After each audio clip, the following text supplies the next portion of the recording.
GIT की smart class में आप सबका स्वागत है।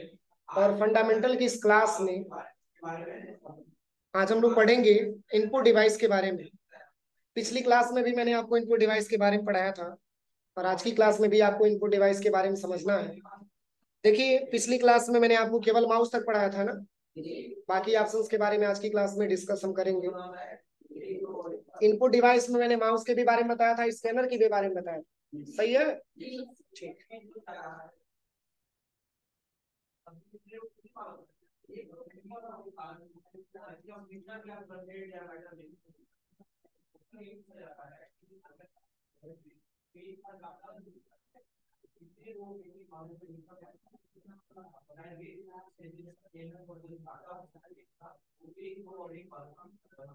चलिए, यहाँ तक मैंने पढ़ लिया था।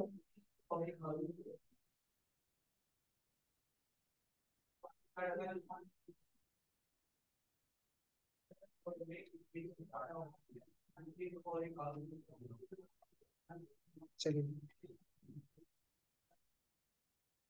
यहाँ तक हो गया था। इसके बाद से जो समझना है वो है आपका ओसीआर। देखिए, ओसीआर के बारे में बात करें तो ओसीआर का मतलब होता है ऑप्टिकल कैरेक्टर रीडर। क्या होता है? Optical character reader. और ये सब हम लोग एक प्रकार के इनपुट डिवाइस के बारे में पढ़ रहे हैं। चूंकि इनपुट डिवाइस का मैंने बहुत सारा नाम भी लिखवाया है कि वह कौन कौन सा ऐसा डिवाइस है जिसको हम इनपुट की श्रेणी में रखते हैं। इसमें मैंने आपको कीबोर्ड के बारे में पढ़ाया था, माउस के बारे में पढ़ाया है, स्कैनर के बारे में पढ़ाया है। आज की क्लास में जो जानना है वो है आपका ओसीआर, ऑप्टिकल कैरेक्टर रीडर। देखिए, इसमें बताया जा रहा है ओसीआर एक इनपुट डिवाइस है। कह रहे कि ओसीआर एक ऐसा डिवाइस है जिसका प्रयोग कागज पर बने किसी विशेष प्रकार के अक्षरों या चिन्हों को स्कैन करने के लिए किया जाता है। कोई कागज, या मान के चलिए अगर कोई कागज पे आपने कुछ लिखा हुआ है तो उसको स्कैन करने के लिए जो है विशेष प्रकार के अक्षर अंक या चिन्हों को स्कैन करने के लिए हम ओसीआर का प्रयोग करते हैं। और यहाँ पे लिखा हुआ है कि ओसीआर डॉक्यूमेंट के अक्षरों को टेक्स्ट के रूप में स्कैन करता है, अर्थात उनका टेक्स्ट फाइल भी बनाता है जिसे एडिट भी किया जा सकता है। यानी कि वो टेक्स्ट के रूप में स्कैन करता है। जैसे मान के चलिए कि जैसे कुछ मार्क लिखा हुआ है या कुछ टेक्स्ट लिखा हुआ है, तो जब हम ओसीआर के माध्यम से हम उसको स्कैन करेंगे तो वो फॉन्ट या टेक्स्ट के रूप में क्या करता है? स्कैन करता है।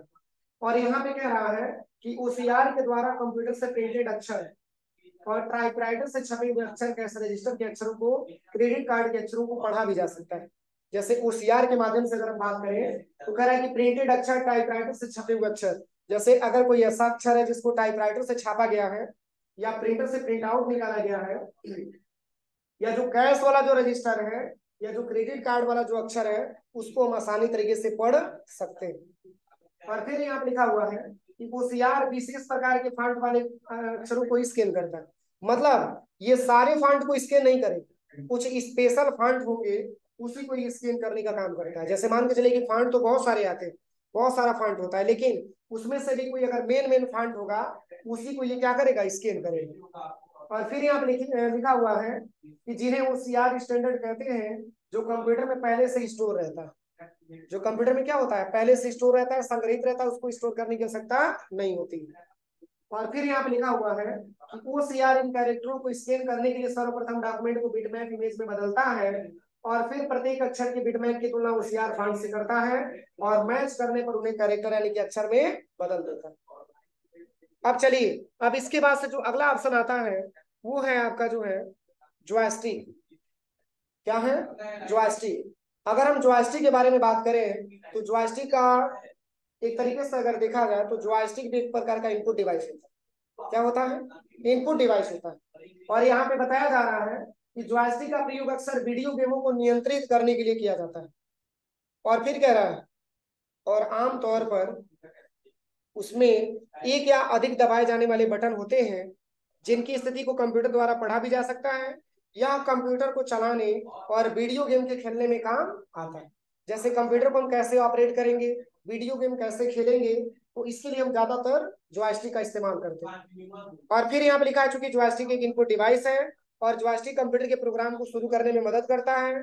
जॉयस्टिक का इस्तेमाल ज्यादातर क्रेनों में किया जाता है, ट्रकों में किया जाता है, पहिएदार कुर्सियों में किया जाता है, निगरानी कैमरों पानी के अंदर मानव रहित वाहनों आदि जगहों पे जॉयस्टिक का इस्तेमाल किया जाता है। और कह रहा है कि जॉयस्टिक को चारों ओर घुमाया जा सकता है। जैसे एक छोटा सा एग्जांपल मैंने आपको बताया, सीसीटीवी जो कैमरा होता है, इसमें निगरानी कैमरा लिखा हुआ है ना, सीसीटीवी जो कैमरा होता है, आप समझ सकते हैं एक छोटा सा कैमरा क्लास में बैठने वाले सारे स्टूडेंट के चेहरों को रिकॉर्ड कर लेता है। एक छोटा सा ही कैमरा है ना, और उसमें लगा क्या होता है, एक प्रकार का जॉयस्टिक होता है। जैसे कैमरे को अगर आप ध्यान से देखेंगे लाइट जला के, तो वो थोड़ा सा घूमता है, मूव करता है। एक छोटा सा कैमरा, और क्लास में या फिर मान के चलिए कि कोई मीटिंग हॉल है जिसमें बहुत सारे लोग बैठे हुए हैं, उन सारे लोगों को रिकॉर्ड करने का काम आपका ये कर लेता है कैमरा, सीसीटीवी कैमरा। क्योंकि उसमें भी जॉयस्टिक लगा होता है, क्योंकि वो चारों दिशाओं में घूम करके और तब जाकर के रिकॉर्ड करने का काम करता है, उसमें भी जॉयस्टिक का प्रयोग किया जाता है। सेम वैसे ही छोटा सा एग्जांपल आपका लिया गया, जैसे पहिएदार जो कुर्सी होती है, जैसे ऑफिस वगैरह में जो कुर्सियां लगाई जाती हैं, ऐसे मूव कर सकते हैं एक स्थान से दूसरे स्थान पे, एक दिशा से दूसरे दिशा पे जा सकते हैं। वैसे एग्जांपल बताया गया कि जॉयस्टिक होता है। और यहाँ पे लिखा हुआ है कि जॉयस्टिक कंप्यूटर की दिशाओं की चारों दिशाओं की बराबर जानकारी देता है, और जॉयस्टिक कंप्यूटर के आधार पर सभी सिग्नल और जानकारी को आसानी से क्या कर लेता है, पढ़ लेता है। और कह रहा है कि उसके आधार पर अपना काम भी कर सकता है। अब जॉयस्टिक के फायदे क्या क्या है, तो यहाँ पे बताया जा रहा है, यह शुरू के लोगों को आसानी से इस्तेमाल करने में उपयोगी होता है। मतलब इसका इस्तेमाल हम आसानी तरीके से कर सकते हैं, इसमें कोई दिक्कत नहीं आता। और फिर यहाँ पे बताया जा रहा है कि इसकी काम करने की कैपेसिटी भी काफी अच्छी होती है। फिर यहाँ पे लिखा हुआ है यह आसानी से चलाने के काम में भी आता है। और यहाँ पे लिखा है यह 3D तरीके से चलाने के काम में भी आता है। जैसे 3D मॉडल होता है एक प्रकार का, जैसे किसी इमेज का कई सारा लेयर बना करके दिखाएगा, वो 3D मॉडल में हो जाता है, तो उस इमेज को ये 3D के रूप में भी दिखा सकता है। और फिर लिखा हुआ है यह रेसिंग और मिशन के गेमों में भी काफी अच्छे से काम करते हैं। जैसे कोई रेसिंग का गेम हो रहा हो या कोई मिशन का गेम हो रहा हो, उस केस में हम जो है जॉयस्टिक का इस्तेमाल ज्यादा मात्रा में करते हैं। एक प्रकार का ये भी आपका क्या होता है, इनपुट डिवाइस होता है। अब चलिए अगला जो पॉइंट आता है वो है आपका माइक्रोफोन। तो माइक्रोफोन के बारे में आपको पता ही होगा, बोलिए, माइक्रोफोन के बारे में पता है? आप देखिए माइक्रोफोन कहाँ कहाँ मिलता है। आप व्हाट्सअप खोलेंगे तो वहां पर भी माइक्रोफोन मिलता है, मिलता है कि नहीं मिलता? यूट्यूब पे जाएंगे तो वहां पर भी माइक्रोफोन मिलता है। आप बताइए, जो व्यक्ति अगर पढ़ा लिखा नहीं है फिर भी उसके हाथ में देखेंगे तो 30,000 रुपये का फोन है, बोलिए है कि नहीं? बस उसको लिखना नहीं आता, उसको बोलना तो आता है ना। तो जो गूगल पे आप सर्च करेंगे लिख करके, वो बोल करके आसानी तरीके से सर्च करा सकता है। ये देन है तो किसका? माइक्रोफोन का देन। बोलिए सही है कि गलत है? जैसे यूट्यूब पे उसको कुछ वीडियो देखना होगा, तो आप अभी उसको टाइप करेंगे तब तक वो बोल करके मंगा ले, ये देन है तो माइक्रोफोन का। तो माइक्रोफोन आज हमारा काम को बहुत ज्यादा आसान कर दिया है, और ये ऑडियो के जरिए इनपुट लेने की अनुमति देता है। मतलब जो चीज हम बोलते हैं उसको रिकॉर्ड कर लेता है, और तब जाकर के उसका रिजल्ट हमको प्रोवाइड करने का काम माइक्रोफोन करता है। व्हाट्सएप में भी देखिए दो प्रकार का सिंबल आपको मिलता है। एक व्हाट्सएप में ये है कि बोलेंगे तो आपकी आवाज वहां तक चला जाएगा, सेंटर के पास, रिसीवर के पास। और एक ये है कि जो आप बोलेंगे उसको लिख करके तब आप सेंड करिए। होता है कि नहीं होता? जैसे मान के चलिए कि कुछ काम कर रहे हैं और बीच में कोई बार बार परेशान कर रहा है मैसेज करके, उसको हमको रिप्लाई देना, तो हम लिखने के बजाय बोलेंगे तो हमारी ये वर्ड वहां पे लिख दिया जाएगा और उसके पास हम भेज देंगे। तो हमारी आवाज भी चला जाएगा चाहेंगे तो, और चाहेंगे तो हमारा टेक्स्ट भी चला जाएगा। तो यही आपका माइक्रोफोन है। और माइक्रोफोन का इस्तेमाल आप यहाँ तक देखे होंगे, जैसे प्ले स्टोर पे ये जांच करना हो कि हमारी आवाज कितनी अच्छी निकल रही है, तो जैसे सॉन्ग वगैरह आप गाते हैं चेक करने के लिए आवाज, तो इसके लिए भी माइक्रोफोन का ज्यादा मात्रा में प्रयोग किया जाता है। स्टार मेकर करके एक ऐप्स आता है, ठीक है, उससे हम गाना भी गा सकते हैं। तो एक प्रकार का माइक्रोफोन होता है, हमारी आवाज को ये चेंज कर देता है डिजिटल लैंग्वेज, डिजिटल जो है साउंड, और हम खुद ही नहीं पहचान पाते हैं कि हम ही बोले कि कोई और बोला। ठीक है, एक प्रकार का आपका माइक्रोफोन होता है। उसी माइक्रोफोन के बारे में बताया जा रहा है कि माइक्रोफोन एक ऐसा डिवाइस है जो आपकी आवाज को डिजिटल डाटा में बदलता है, और इसकी मदद से आप अपने कंप्यूटर में ऑडियो डाटा को डाल सकते हैं। मतलब जो हम बोल रहे हैं एक प्रकार की इसकी ऑडियो तो बोलेंगे, जो बोल रहे हैं वो रिकॉर्ड हो रहा है, तो एक प्रकार का ऑडियो ही तो मिल रहा है। ये दे रहे हैं तो किसका? माइक्रोफोन का। और यहाँ लिखा हुआ है कि साथ ही आप इसकी मदद से अपने कंप्यूटर में टाइप भी कर सकते हैं, लिख भी सकते हैं। और कह रहा है कि माइक्रोफोन को एमआईसी भी कहा जाता है, और माइक्रोफोन ये ऑडियो के जरिए इनपुट लेने की अनुमति देता है। और माइक्रोफोन का आविष्कार इमाइल बर्लिनर ने 1877 ईस्वी में किया था। देखिए एग्जाम में बहुत ज्यादा पूछता है, देखिए टाइप क्वेश्चन में कि माइक्रोफोन का आविष्कार सर्वप्रथम किसके द्वारा किया गया, तो आप इसको चाहेंगे तो नोट कर सकते हैं। इमाइल बर्लिना ने 1877 ईस्वी में किया था माइक्रोफोन का इस्तेमाल। और इसमें बताया जा रहा है कि माइक्रोफोन का इस्तेमाल वॉइस रिकॉर्डर, मतलब हमारी आवाज को रिकॉर्ड कर सके। जैसे आपने सुना होगा कि आपका एग्जाम चल रहा है, आप बोलिए मत, आपकी आवाज रिकॉर्ड हो रहा है, ऐसा होता है ना। जैसे एग्जाम आता है तो बहुत ज्यादा धमकाया जाता है, डरवाया जाता है कि बच्चे नकल न करें, कि आप बोलिए मत, आपकी आवाज को रिकॉर्ड किया जाए, वॉइस रिकॉर्डिंग। ऑनलाइन चैटिंग जो मैंने अभी आपको बताया व्हाट्सएप के जरिए, सिंगिंग मैंने अभी आपको बताया है, और आज कई प्रकार के कार्यों में किया जाता है। माइक्रोफोन एक ऐसा युक्ति है जो साउंड वाइब्रेशन को इलेक्ट्रॉनिक सिग्नल में क्या कर देता है, परिवर्तित कर देता है, बदल देता है। यानी कि जैसे मान के चलिए कि हम आवाज निकाल रहे हैं, तो ये हमारा जो मतलब आवाज है उसको ये डिजिटल मतलब इलेक्ट्रॉनिक सिग्नल में परिवर्तित करने का काम आपका माइक्रोफोन ही करता है। समझ में आ रहा है ना। अब चलिए, अब इसके बाद से जो अगला टॉपिक आता है वो है आपका वेब कैमरा। क्या है वेब कैमरा? देखिए यही है वेब कैमरा, आपके सामने है, दिख रहा है ना, यही वेब कैमरा है। अब इसका वर्क क्या क्या है, तो इसका बहुत सारा वर्क है। देखिए अगर हम वेब कैमरे के बारे में बात करें तो जो व्यक्ति सामने बैठा है उसका फोटो खींचने का काम वेब कैमरा कर सकता है। आप समझिए, वेब कैमरे के बारे में हम बताना चाहेंगे। जैसे मान के चलिए कि आज तो कोई लॉकडाउन नहीं, कोई कोविड का केसेस नहीं, आप एक दूसरे के पास चिपक करके बैठे और आमने सामने हम लोग बैठे एक दूसरे से पहचान कर रहे हैं। लेकिन सोचिए जिस समय कोरोना का केस आया उस समय भी अपनी क्लासेस चलती थी, लेकिन उस समय आपको लाइव पढ़ाने का मौका मिलता था। जैसे मान के चलिए कि आप घर पे बैठे हैं और आपका नंबर व्हाट्सएप ग्रुप से जुड़ा हुआ है, आपके व्हाट्सएप पे लिंक भेजा गया और आप घर बैठे आसानी तरीके से, जो मैं क्लास में पढ़ा रहा हूँ, क्लास में एक भी बच्चे नहीं है लेकिन फिर भी आप घर बैठे स्मार्टफोन से पढ़ाई कर पा रहे हैं। ये दिन था तो किसका, वेब कैमरे का। क्योंकि वेब कैमरा जो होता है वो आपका, जैसे आपने नाम सुना होगा जूम ऐप मीटिंग, एक जूम ऐप आता है, उसके माध्यम से कोई भी मीटिंग कर सकते हैं, कोई भी ऑनलाइन क्लासेस पढ़ा सकते हैं। तो इसका ज्यादा मात्रा में इस्तेमाल किया जाता था। अब देखिए इससे फायदा क्या है, तो आज भी इसी से क्लास लिया जा रहा है, क्योंकि आपके व्हाट्सएप ग्रुप में जो वीडियो जाता है वो देन है तो इसी का। ये करता क्या है, तो फिगर तो नहीं आ रहा है, ये फिगर इस फिगर को कैप्चर कर रहा है जो आपके स्क्रीन पे दिखा रहा है। हमारी पिक्चर नहीं आ रही है ना वीडियो, लेकिन ये इस इमेज को कैप्चर कर लेगा। और दूसरी चीज हम क्या बोल रहे हैं, इस आवाज को भी रिकॉर्ड कौन कर रहा है, वेब कैमरा कर रहा है। समझ में आ रहा है ना। तो इसका ज्यादा मात्रा में प्रयोग ऑनलाइन क्लासेस में लेने में किया जाता है। और प्लस इसका प्रयोग करने के लिए जैसे मान के चलिए कि आपने देखा होगा कौन बनेगा करोड़पति केबीसी, आपने देखा है ना। तो आमने सामने क्या लगा होता है, वेब कैमरा लगा होता है, मतलब हमारी स्क्रीन पे क्या बन रहा है उनके स्क्रीन पे भी दिखने लगता है, या उनके स्क्रीन पे क्या दिख रहा है हमारी स्क्रीन पे भी दिखने लगता है।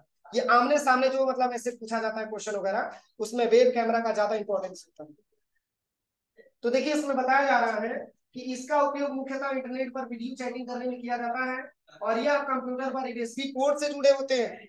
मैंने यूएसबी पोर्ट के बारे में बताया था ना, यूएसबी और क्या होता है PS2। तो PS2 को हटा करके यूएसबी लगाया गया, मतलब इसका जो शेप होगा ऐसे ही शेप मिलेगा। देखिए यही यूएसबी टाइप का होता है, जो पेन ड्राइव का साइज में ऐसे ही उसका केबल होता है ना, इसका पोर्ट वैसे ही होता है, उसी टाइप का पोर्ट होता है। इसको हम कीबोर्ड के स्थान पे लगा सकते हैं और माउस के स्थान पे भी लगा सकते हैं। यही आपका यूएसबी पोर्ट होता है। अब इसके बाद से यहाँ पे बताया जा रहा है, कह रहा है कि यह कंप्यूटर पर यूएसबी पोर्ट से जुड़े होते हैं और तथा कैमरा चालू होने पर सामने बैठे व्यक्ति का फोटो भी खींच सकते हैं। जैसे एग्जाम्पल के तौर पे आप एडमिशन कराने चले हैं, आपके पास हाई स्कूल की मार्कशीट है, आधार की फोटोकॉपी है और 1500 रुपया भी है, लेकिन फोटो ही नहीं। तो वैसा नहीं है कि आपको रिटर्न भेजा जाएगा कि आप जाइए फोटो बनवा के लेके आइए तब आपका एडमिशन होगा। उस केस में आपका वेब कैमरे के माध्यम से आपका फोटो कैप्चर कर लिया जाएगा, ठीक है ना। वेब कैमरे के माध्यम से आपका फोटो कैप्चर कर लिया गया और आप आसानी तरीके से आपका फोटो कैप्चर हो गया और आपके फॉर्म में अपलोड कर दिया जाएगा। और ये दिन है तो बस वेब कैमरा, समझ में आ रहा है ना। तो यही वेब कैमरा होता है जो एक प्रकार का इनपुट डिवाइस होता है। और देखिए इसमें लिखा हुआ है कि वीडियो चैटिंग करते समय दोनों व्यक्तियों के कंप्यूटर में वेब कैमरा होना चाहिए। वेब कैमरा वेब कैम का संक्षिप्त रूप है, और वेब कैम जो वीडियो कैमरा होता है जो रियल टाइम इमेज को कंप्यूटर से कंप्यूटर के नेटवर्क पर स्ट्रीम करता है। रियल टाइम इमेज की बात हो रही है, मतलब इसमें किसी भी प्रकार का कोई फिल्ट्रेशन हम नहीं लगा सकते। अब ऐसा नहीं है कि आपने व्हाइट शर्ट पहना है तो फोटो खींचेगा तो ब्लैक शर्ट में ला देगा, व्हाइट है तो व्हाइट ही आएगा। समझ में आ रहा है ना, इसमें किसी भी प्रकार की कोई एडिटिंग नहीं होता है। और यहाँ पे बताया जा रहा है कि जब वीडियो स्ट्रीम किया जाता है तब उसे सेव व्यू या सिस्टम नेटवर्क के माध्यम से सेंड भी कर सकते हैं, और आप इस इंटरनेट या ईमेल अटैचमेंट के जरिए भेज भी सकते हैं। एक वीडियो कैमरा, एक जो वेब कैमरा जिससे मैं आपको लाइव क्लास पढ़ा रहा हूँ, इसकी रिकॉर्डेड वीडियो आपको शाम को व्हाट्सएप पे मिलता है कि नहीं मिलता, बोलिए। तो अगर ये वेब कैमरा नहीं रहता तो इतना सारा हेल्प हमको आसानी तरीके से नहीं मिल पाता। तो वेब कैमरे से फायदे ये हैं कि पहला तो आपको मैंने लाइव क्लास पढ़ा दिया, आपके साथ में पढ़ने वाला स्टूडेंट, आपका फ्रेंड जो घर पे सोया हुआ है, जिसको आने का टाइम नहीं मिल पाया है, वो भी घर बैठे आसानी तरीके से लाइव पढ़ रहा है। किसके माध्यम से? वेब कैमरे के माध्यम से। और प्लस, सबसे प्लस पॉइंट की बात यह है कि पढ़ाने के बाद इस वीडियो को मैंने आपको दे भी दिया, ले लीजिए देख लीजिए वीडियो, क्या गलत है क्या सही है। समझ में आ रहा है ना, तो ये वेब कैमरा का देन। अब चलिए, अब इसके बाद से जो अगला ऑप्शन आता है वो यहाँ पे टच पैड। क्या आता है? Touch pad. जैसे आपने देखा होगा जो लैपटॉप में जो स्क्वायर शेप की जो जगह होती है, जिसका प्रयोग हम माउस के स्थान पे करते हैं, ठीक है, इसी को हम बोलते हैं क्या? Touch pad. क्या होता है? Touch pad. अरे जैसे ऐसे फिंगर ऐसे घुमाते हैं ना, वैसे वैसे हमारा पॉइंटर भी घूमता हुआ दिखाई देता है, उसको टच पैड नाम देते हैं। और देखिए यहाँ पे लिखा भी, यह एक छोटा संवेदनशील टच पैड होता है जो लैपटॉप में माउस के स्थान पर यूज होता है, और जब इसकी सतह पर उंगली से छुआ जाता है तो कर्सर स्क्रीन पर मूव करता है। अब जैसे देखिए, दो कंडीशन आता है। बहुत सारे लोग ऐसे होते हैं जो नया लैपटॉप ले लेंगे तो अलग से माउस लेंगे, नया लैपटॉप ले लेंगे तो अलग से कीबोर्ड लेंगे। समझ में आ रहा है ना? लेकिन वो कभी कभी ऐसा प्रॉब्लम हो जाता है कि जैसे वो हार्डवेयर का सामान है और कभी कभी उसमें इंटरनल प्रॉब्लम आ जाती है, उसको आप टच नहीं करते। जैसे आपने लैपटॉप ले लिया, अलग से आपने माउस ले लिया, तो उस माउस का तो इस्तेमाल तो करेंगे नहीं आप, नहीं करेंगे ना, तभी तो आपने अलग से माउस लिया। अगर उसका भी इस्तेमाल आप करेंगे और माउस जो अलग से लिए उसका भी इस्तेमाल करेंगे तो आपका ये ऑप्शन कभी खराब नहीं। इसलिए ये बहुत जल्दी खराब हो जाता है। जैसे उसमें अगर आप टच करते रहते हैं तो सही रहता है, नहीं तो कभी कभी वो खराब भी हो जाता है। उसी को हम बोलते हैं क्या? टच पैड बोलते हैं। और यहाँ पे लिखा हुआ है कि जब इसकी सतह पर उंगली से छुआ जाता है तो कर्सर स्क्रीन पर मूव करता है। आपने देखा होगा जैसे जैसे आप फिंगर चलाते हैं वैसे वैसे आपका पॉइंटर भी मूव करता हुआ दिखाई स्क्रीन पे देता है। और यहाँ पे लिखा हुआ है टचपैड कंप्यूटर हार्डवेयर का एक इनपुट डिवाइस होता है जिसे आप लैपटॉप या अपने स्मार्टफोन में प्रयोग करते हैं, और लैपटॉप में आप माउस की जगह इसका इस्तेमाल कर सकते हैं। लैपटॉप से माउस कनेक्ट नहीं रहता। यानी कि जैसे मान के चलिए यहाँ पर भी राइट बटन होता है और लेफ्ट बटन होता है, दो बटन इसमें भी पाए जाते हैं, ठीक है ना। और इसके बाद से यहाँ पे बताया जा रहा है कि लैपटॉप में आप माउस की जगह इसका इस्तेमाल कर सकते हैं, लैपटॉप से माउस कनेक्ट नहीं रहता। और कह रहा है कि लैपटॉप में एक स्क्वायर शेप में जगह होती है जिसे टच करके माउस की तरह काम किया जाता है। लैपटॉप में कर्सर को मूव करने में इसका प्रयोग किया जाता है। मेन इसका वर्क यही है कि आप इसका प्रयोग माउस के स्थान पे कर सकते हैं। कोई दिक्कत? तो ये सब एक प्रकार का इनपुट डिवाइस हम पढ़ा रहे हैं, ठीक है ना। इनपुट डिवाइस के अंतर्गत ये सारा का सारा ऑप्शन आता है। अब चलिए अगला ऑप्शन आता है क्या? Track ball. क्या आता है? Track ball. जैसे आपने देखा होगा जो बहुत पुराने लैपटॉप आते होंगे, जैसे डेल कंपनी का हो गया या एचपी कंपनी का हो गया या लेनोवो कंपनी का हो गया, उस लैपटॉप में आपको देखने को मिला होगा इंटर और बैक स्पेस के बीच में एक छोटा सा गेंद टाइप का रखा जाता है, और जैसे ही लैपटॉप फोल्ड करते थे तो कभी कभी गेंद आपका नीचे भी गिर जाता था। अभी इस टाइम के लैपटॉप में नहीं आ रहे हैं, लेकिन जो पुराने लैपटॉप होंगे उसमें ये देखने को मिलता था, ठीक है। तो उसको हम बोलते हैं ट्रैक बॉल। क्या बोलते हैं? Track ball. जो बॉल होता है ना, जो इंटर बटन और बैक स्पेस के जो बीच में होता है, उसको हम बोलते हैं ट्रैक बॉल। और कभी कभी जैसे आप लैपटॉप फोल्ड करेंगे तो वो बॉल आपका कभी कभी फर्श पे गिर जाता था, तो छोटा सा बॉल होता था, बहुत जल्दी गुम हो जाता था। उसी की बात हो रही है, वो भी ट्रैक बॉल में आता है। और देखिए इसमें बताया जा रहा है कि ट्रैक बॉल एक पॉइंटिंग इनपुट डिवाइस है और माउस की बजाय ट्रैक बॉल का इस्तेमाल किया जाता है। जो काम आपका माउस का करेगा वही काम आपका ट्रैक बॉल भी करेगा। और यहाँ पे बताया जा रहा है कि ट्रैक बॉल का इस्तेमाल ज्यादातर नोटबुक और लैपटॉप में किया जाता है, और जैसे जैसे आप ट्रैक बॉल के बाल को मूव करेंगे वैसे वैसे आपका पॉइंटर भी मूव करेंगे। और फिर यहाँ पे बताया जा रहा है कि ट्रैक बार एक पॉइंटिंग इनपुट डिवाइस है जिसका प्रयोग स्क्रीन पर प्रदर्शित ऑप्शन टूल्स को सेलेक्ट करने के लिए किया जाता है। इसमें एक उभरी हुई गेंद होती है तथा कुछ बटन भी होते हैं। इसमें स्क्रीन पर पॉइंटर को घुमाने के लिए अंगुली से उस गेंद को क्या करना पड़ता है, घुमाना पड़ता है। और फिर इसमें कह रहा है कि गेंद को जिस दिशा में जितना घुमाया जाता है पॉइंटर भी उसी दिशा में उतना ही घूम जाता है, क्योंकि ट्रैक बाल को माउस की तरह घुमाना नहीं पड़ता है, अतः इसके लिए कम स्थान की आवश्यकता होती है। यानी कि जैसे छोटा सा बॉल है, जितना स्पेस आपका माउस लेगा उससे बहुत ही कम स्पेस एक छोटा बॉल लेता है। समझ में आ रहा है ना, एक बहुत ही कम जगह लेता है, क्या आपका बॉल लेता है। और फिर कह रहा है कि अतः इसके लिए कम स्थान की आवश्यकता होती है। अब चूंकि जितना माउस स्थान लेगा उसके स्थान पे अगर हम देखेंगे तो वैसा वैसा बॉल कितना आ जाएगा, लेकिन एक बॉल जो स्पेस को क्या कर देता है, बहुत ज्यादा कम कर देता है। और फिर यहाँ पे लिखा हुआ है, यही कारण है कि इसका प्रयोग कुछ पोर्टेबल डिवाइस जैसे लैपटॉप, स्मार्टफोन में आदि के साथ किया जाता है। मतलब इसकी स्पेस कम होती है और इसको हम आसानी तरीके से अपने माउस के स्थान पे काम करा सकते हैं। यही रीजन है कि इसका प्रयोग लैपटॉपों में किया जाता है। अब चलिए अगला पॉइंट आता है, वो है आपका टच स्क्रीन। क्या है, टच स्क्रीन। तो टच स्क्रीन तो आज सबके हाथों में है ना, बोलिए। इसमें कोई बटन नहीं है, लेकिन फिर भी हम कहाँ कहाँ सेटिंग पे पहुंच जाते हैं हमको पता भी नहीं चलता। सही है कि गलत है, बोलिए। इसमें कोई सा भी बटन नहीं है, लेकिन फिर भी हम इसको बिगाड़ के रख देते हैं, जिसको हमको बनाना भी नहीं आता है। ये बस टच करके आप स्क्रीन पे, चूंकि होता क्या है, देखिए आपने कभी केयर किया होगा, जब मोबाइल पे आप टच करते हैं तो उसमें प्रेशर क्रिएट होता है, और ये प्रेशर के हिसाब से आपका टच स्क्रीन काम करता है। समझ में आ रहा है ना। और इसमें बस टच करते ही आपका ये सिस्टम काम करना स्टार्ट करता है। जैसे आजकल आपने देखा होगा कि बहुत सारे एटीएम भी ऐसे आ रहे हैं जिसमें कोई भी बटन नहीं, कोई सा बटन ही नहीं दिया। अगर आपको टच स्क्रीन चलाना आता है तो पैसा निकालिए, नहीं तो आपके अकाउंट में 10 लाख रुपया पड़ा है, बस खड़ा खड़ा केवल मशीन का चेहरा दिया, क्योंकि आपको निकालना आता ही नहीं। और वही जो पढ़े लिखे लोग हैं, जो जिनको टच स्क्रीन चलाना आता है, वो आसानी तरीके से अपने पैसे को विड्रॉ कर सकते हैं, आसानी तरीके से अपना स्टेटमेंट निकाल सकते हैं। क्या अगर हम पापा को या बाबा को भेजेंगे, निकाल पाएंगे लोग? पापा तो निकाल लेंगे, मान के चलिए कि वो पढ़े लिखे होंगे तो, लेकिन अगर बाबा भी पढ़े लिखे हैं तो निकाल लेंगे। लेकिन बहुत सारे गांव के लोग ऐसे हैं जो पैसे निकालने में भी दिक्कत होगी, उनको एटीएम से पैसे नहीं निकल पाए, क्योंकि उनको टच स्क्रीन चलाना नहीं आता है। जितना आप एक्सपर्ट हैं उतने आपके दादाजी एक्सपर्ट नहीं। और देखिए आज जो भी ये सिस्टम लाया जा रहा है, तो ये देन है, तो जो भी आजकल आपके साइबर अपराध हो रहे हैं, चाहे मान के चलिए कि जो भी खाते से पैसे काफी मात्रा में डेबिट हो जा रहे हैं, आपको पता नहीं चल पा रहा है, ऐसे बहुत सारे जो फ्रॉड हो रहे हैं, इस फ्रॉड ट्रांजेक्शन को रोकने के लिए इसका ज्यादा मात्रा में प्रयोग किया जाए।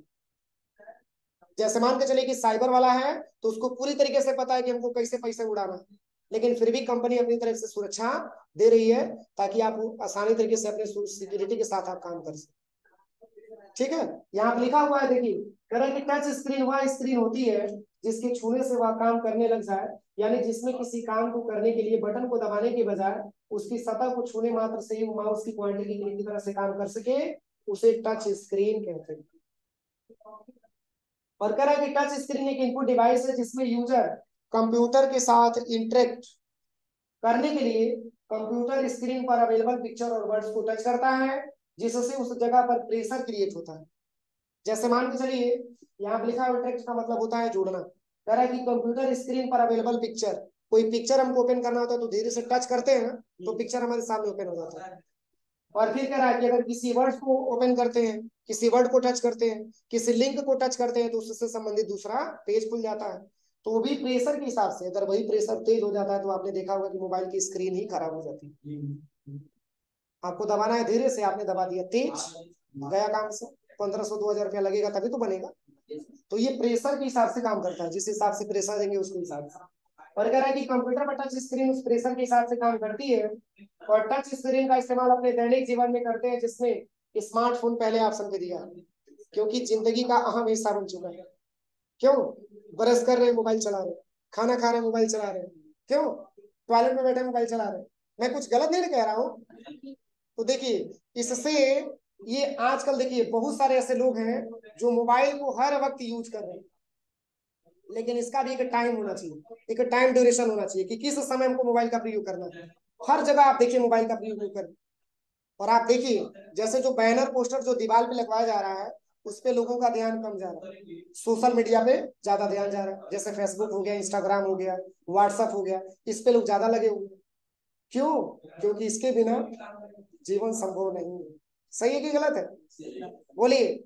लेकिन फिर भी देखिए, अगर आप इस मोबाइल का प्रयोग करते हैं, स्मार्टफोन का प्रयोग करते हैं, तो इसका एक टाइम बनाइए।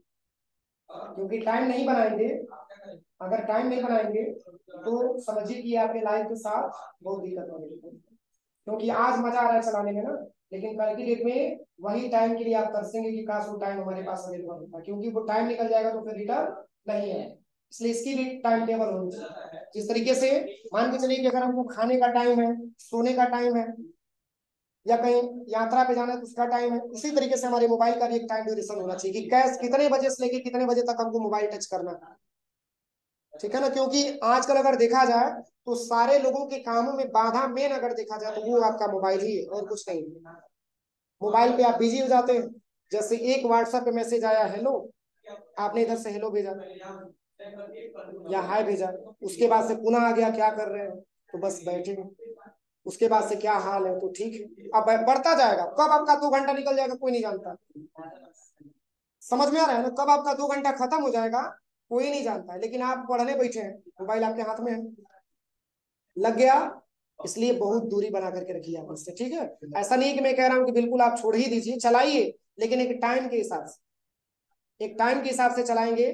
जैसे बहुत सारे बच्चे इंतजार करते हैं कि कब 1.5 GB का मैसेज आए या 2 GB का कब मैसेज आए, उतना पूरा चलाते रहते हैं। तो इसका भी एक टाइम ड्यूरेशन होना चाहिए। तो वही बता रहा है कि जो मोबाइल आपका है टच स्क्रीन के हिसाब से काम करता है, यानी कि जिस हिसाब से हम इसमें टच करते हैं उसके हिसाब से हमारा मोबाइल काम करता है। अब चलिए, अगला जो पॉइंट हमारे सामने आता है वो है आपका लाइट पेन। क्या आता है? Light pen. और देखिए, लाइट पेन का बस एक ही वर्क है कि इसके माध्यम से हम किसी फिगर को बेहतर बना सकते हैं। जैसे कोई पिक्चर आपने कैप्चर किया हो, तो आप चाहते हैं कि उस पिक्चर में और थोड़ा सा हम मॉडिफाई कर दे और थोड़ा सा हम चेंजिंग कर दे, इसके लिए लाइट पेंट की आवश्यकता होती है। इसमें बताया जा रहा है, देखिए पूरा लाइट पेन से दो आशय है। पहला लाइट पेन जिसमें एक बैटरी होती है और इसके ऊपरी हिस्से पर एक एलईडी लैंप लगा होता है, और यह लैंप इसलिए होता है कि लाइट न होने की स्थिति में भी आप इस पेन से लिख सके। दूसरे अर्थ में लाइट पेन सभी प्राय फोटोग्राफी में काम लाए जाने उस पेन से है जो किसी चित्र को बेहतर बनाने के लिए उस पर प्रकाश डालने के काम में आता है। और फिर देखा, तीसरा कंप्यूटर पर काम करने के लिए इस्तेमाल होने वाला टैबलेट पेन। और चौथा और अंतिम सबसे ज्यादा जाना जाता है वह एक इनपुट डिवाइस है जिसके जरिए हम कंप्यूटर से जुड़ते हैं। और आमतौर पर जब हम लाइट पेन की बात करते हैं तो हमारा आशय इसी से होता है। इसको सबसे पहले, इसका नमूना 1950 में अमेरिका में तैयार किया गया था, लाइट पेन का। और इसमें बताया जा रहा है कि कंप्यूटर पर काम करते समय लाइट पेन एक रिसेप्टर की तरह काम में लाया जाता है। इसमें लगे बटन को दबाने पर कंप्यूटर में क्या होते हैं? डिस्प्ले आते हैं।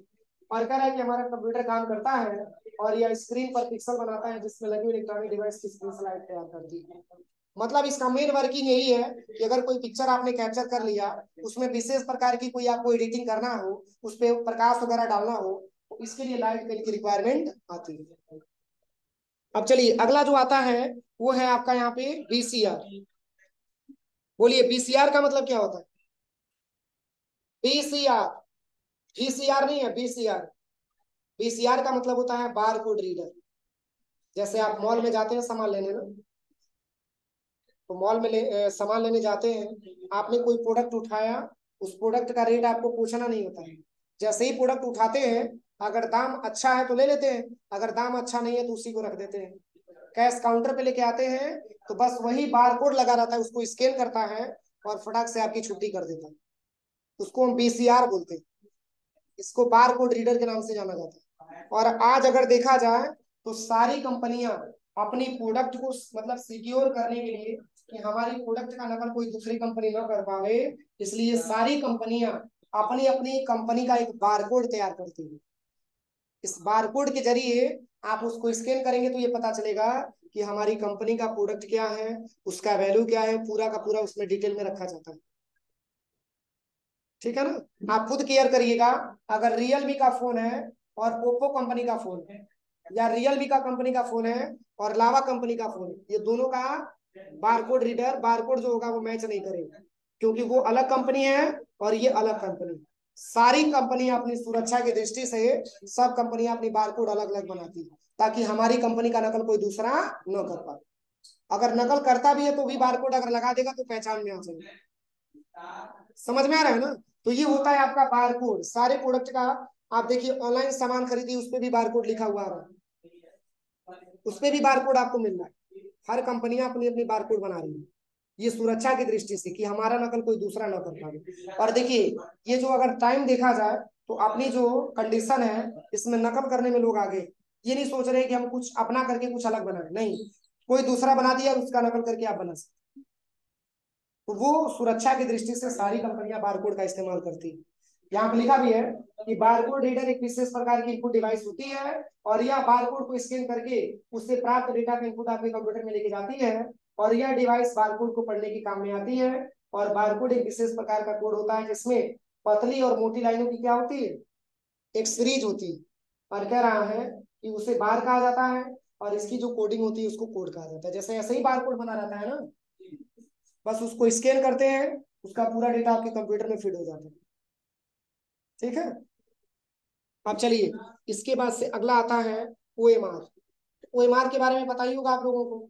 अरे जो ओएमआर सीट आता है उसमें हम क्या करते हैं, मल्टीपल चॉइस टेस्ट के जवाब देने के लिए किया जाता है। जैसे मान के चले कि कोई ऐसा एक क्वेश्चन आ गया, उसके 4 विकल्प हैं, तो चारों विकल्प में जो सही रहता है उसके सामने ट्रिक लगाया जाता है। तो वो जो ओएमआर की जो कापियां होती है वो जैसे कंप्यूटर से कंपेरिजन किया जाता है, जिस कंप्यूटर में उसको तैयार किया जाता है। सपोज कि इस कंप्यूटर में उसका पूरा आंसर सीट भर करके रखा गया और आपको ओएमआर सीट बांट दिया गया, आपने क्या गलत किया क्या सही किया, जब हम स्कैनर में लगाएंगे तो तत्काल ऑटोमेटिक रिसर्च मतलब उसको स्कैन करेगा और स्कैन करने के बाद हमारे कंप्यूटर में जो सही आंसर दिया गया है उससे कंपेरिजन करने के बाद तत्काल बता देगा कि आपने किसका आंसर सही किया किसका आंसर गलत किया। तो वो कंपेरिजन के बेस पे तत्काल में आपको रिजल्ट दिखा देता है, एक प्रकार का ओएमआर सीट होता है। और आपने देखा होगा बहुत सारी ऐसी कंपनियां भी होती हैं जो ओएमआर का इस्तेमाल करती है किसी प्रोडक्ट को सर्वे के लिए। जैसे कोई एक ऐसी कंपनी है जो कई सारा प्रोडक्ट को बनाती है और आपके सामने उस कंपनी का कोई मैनेजर आ गया या कोई इंप्लाई आ गया, वो क्या करेगा कि जैसे कोई कंपनी, उस कंपनी का मान के चलिए कई सारा प्रोडक्ट है, वो उसी कंपनी का ओएमआर सबको डिस्ट्रीब्यूट कर दिया और उसमें ये कहा कि जो प्रोडक्ट आपको अच्छा लग रहा है उस पर आप ट्रिक लगा करके जमा कर दीजिए। तो जब आप ट्रिक लगा के जमा करेंगे तो उसमें वो देखेगा कि कौन सा ऐसा प्रोडक्ट है जिसपे कस्टमर का ज्यादा ट्रिक लगा हुआ है, वही वो समझ लेगा कि हमारी कंप्यूटर कंपनी का प्रोडक्ट सबसे अच्छा। वो कंप्यूटर से वो क्या करता है, कस्टमर से फीडबैक उसको मिल जाता है, फीडबैक के तौर पे वो आसानी तरीके से अपना क्या कर लेता है, अपना चुनाव कर लेता है। तो एक प्रकार का वही आपका ओएमआर होता है। ठीक है, अब चलिए इसके बाद से अगला क्या दिया है, वो है यहाँ पे एमआईसीआर। एमआईसीआर का मतलब होता है मैग्नेटिक इंक कैरेक्टर रीडर। ठीक है, अब इसका क्या प्रयोग है, तो जैसे आपने चेक देखा होगा ना, चेक, चेक नंबर नीचे लिखा होता है ना, चेक के नीचे कितने अंक का लिखा होता है, बोलिए। आप लोग चेक देखे हैं ना, तो चेक कितने अंक का लिखा होता है, चेक नंबर बताइए।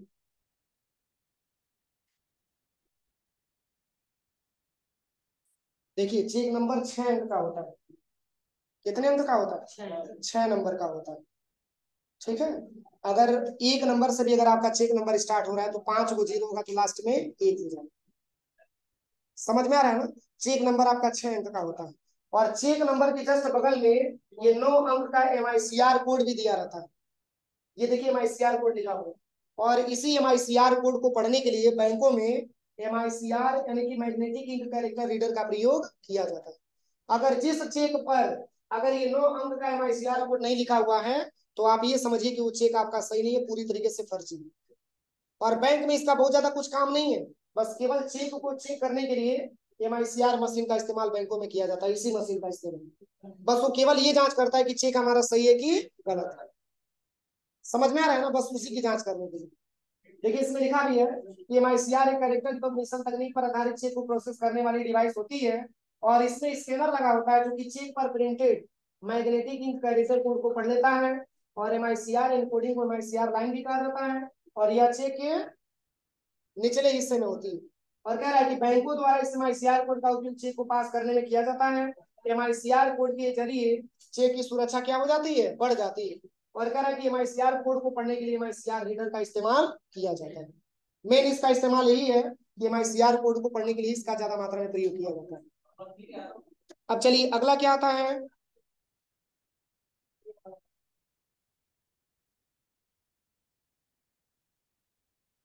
अगला है ग्राफिक टैबलेट डिजिटाइजर।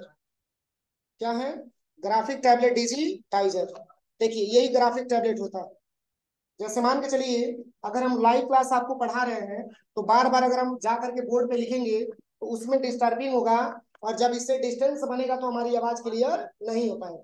तो यही ग्राफिक टैबलेट से हम क्या करते हैं, लिखते हैं तो आपको इस बोर्ड पे लिखा हुआ दिखाई देता है, आपको आसानी तरीके से समझने में मिल जाता है। यही आपका ग्राफिक टैबलेट होता है। और इसको हम चलाते हैं किसके माध्यम से, तो इसके भी क्या होता है, यूएसबी पोर्ट होता है। देखिए इसी यूएसबी पोर्ट के माध्यम से इसको जोड़ा जाता है। एक जो है आपका, एक जो है इसमें लग जाता है, ये केबल इसमें लग जाएगा सबसे पहले। अब इसके साथ साथ ये जो आपका है पोर्ट, ये जुड़ जाएगा किसमें, सीपीयू में। और कोई सॉफ्टवेयर ओपन करके, और ऐसे नहीं कि हाथ से लिखेंगे तो लिखाएगा, इसके लिए भी एक कलम होता है। देखिए इसको लिखने के लिए कलम हमारे सामने अवेलेबल है, इसी कलम के माध्यम से इसको लिखा जाता है। दिख रहा है ना, इसी कलम पे हम अगर हम इस पे लिखेंगे तो बोर्ड पे ऐसा लिखेगा कि कोई खड़ा होकर के इस पे लिख रहा है। लेकिन आप खुद बताइए कि अगर हम लाइव क्लास ले रहे हैं और यहाँ पे अगर हम खड़ा होकर के लिखेंगे तो आवाज हमारा डिस्टेंस होगा कि नहीं होगा, इस केस में वीडियो क्लियर मतलब क्लियर नहीं आ पाएगा। तो हम बैठे बैठे आसानी तरीके से तो लाइव क्लास पढ़ा करके इस पे हम आसानी तरीके से लिख करके समझा सकते हैं। यही आपका क्या होता है, ग्राफिक टैबलेट होता है। कोई दिक्कत, कोई ड्राइंग वगैरह बनाए इस पे बनाएंगे तो हमारे बोर्ड पे भी बनता हुआ दिखाई देगा। अब चलिए इस लास्ट टॉपिक हमारे पास आता है, वो है आपका कार्ड रीडर। तो कार्ड रीडर के बारे में पता ही होगा, बोलिए। हमारे पास पैसे नहीं होते हैं और गूगल पे फोन पे नहीं होता, फिर भी हम बैंक में जाते हैं, फिर भी हम मॉल में जाते हैं सामान खरीदने के लिए, फिर भी हम सामान खरीद लेते हैं। और क्या होता है, हमारे पास अगर एटीएम होता है बस वो स्कैन करता है, हम उसको कार्ड रीडर के माध्यम से लगाते हैं, और जो बैलेंस हमको डेबिट करवाना होता है डेबिट करवा देते हैं। उसके बाद से वो प्रोडक्ट हमको मिल जाता है। आज बैंकों में आप चले जाइए तो जैसे 10,000 12,000 पैसा आपको निकालना हो चाहे जमा करना हो, तो इसके लिए आपको लंबा लाइन लगाने की आवश्यकता नहीं।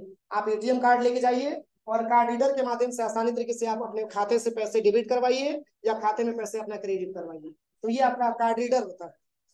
तो यही हमारे इनपुट डिवाइस के बारे में आपको पढ़ना था, ठीक है, जो मैंने आपको कंप्लीटली पढ़ा दिया।